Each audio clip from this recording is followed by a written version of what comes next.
At ngayon nga ay magbubuo tayo ng transmission ng Sniper 155. Dapat ipagsasabay natin ang main shaft at ang counter shaft at sinabay ko na din dyan ang isang shifting fork kasi dyan ako mas nadadalin. Galingan tsamba mo, malakas eh. Ayusin lang natin ng kaunti, dapat ay nakapasok sa tama niyang lagayan ng shifting fork. At dito nga ay pinuwisto na natin ng maayos ang lahat ng shifting fork. Dapat ay nakasintro sa gitna ang tatlong shifting fork.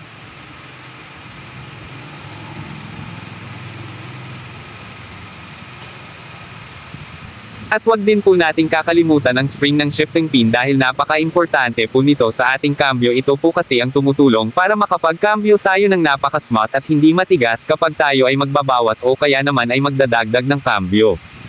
At kapag ikakabit na po natin ito ay dapat po nating lagyan ng grasa ang butas ng shifting pin para hindi malaglag ang spring nito kapag tiniwarik natin.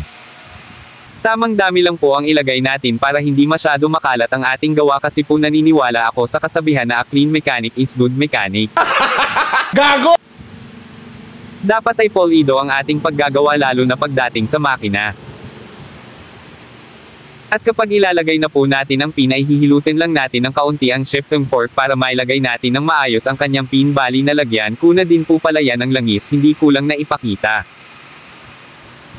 At kapag naipasok na natin ay dapat hanapin na naman natin ang neutral at tingnan din natin kung wala bang tumatalon na gear.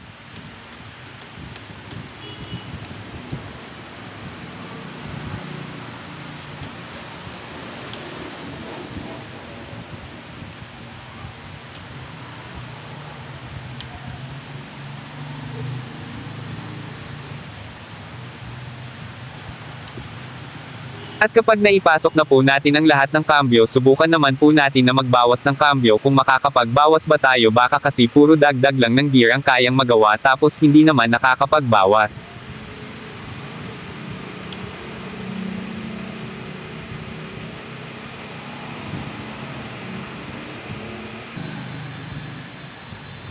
Lagyan din po natin ng grasa ang spring ng shifting indicator natin para din po sa ating safety at baka po kasi malaglag natin ito ay mahirapan tayo sa paghahanap kasi napakaliit lang po nito.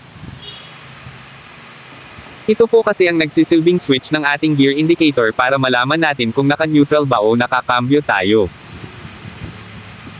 At isusunod naman natin ang ating crankshaft asi bago natin ito ilagay dapat ay masigurado natin na malinis ang paligid nito. Kunting punas-punas din po tayo para sure win.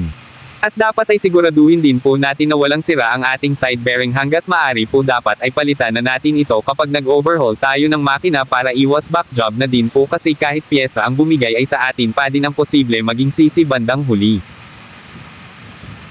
Sa pagsalpak po nito ay kailangan lamang nating langgisan ng kaunti, kusa naman po itong papasok basta may patong lang natin ng maayos. Pero syempre langgisan na din po natin ang isa pang side bearing para quality ang ating gawa. Paki-follow, like, share and subscribe naman po sa ating YouTube channel at FB account at TikTok mga idol.